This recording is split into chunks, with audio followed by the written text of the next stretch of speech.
Ош мамлекеттик университетинин медициналык клиникасында ашказан рагына чалдыккан бейтапка биринчи жолу операция жасалды. Операцияны хирургия бөлүмүнүн башчысы, дарыгер-хирург, онколог Жанек Беликов, эндокопист, онколог, хирург Өмүрбек Алимов менен биргеликте жасашты.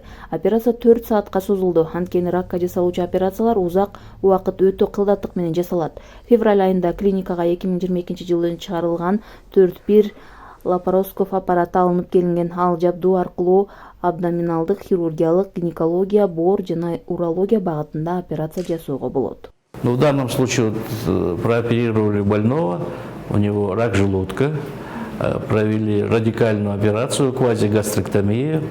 Операция длилась около 4 часов, потому что при онкологических заболеваниях есть свои особенности оперирования. Там идет операция как бы на лимфатической системе желудка. Там выполнили золотой стандарт, который включен Японской ассоциацией онкохирургов. Обязательно удаляется 12 лимфоколлекторов желудка. Это золотой стандарт, японский стандарт. Это выполнили подобную операцию. Теперь больной будет находиться в отделении.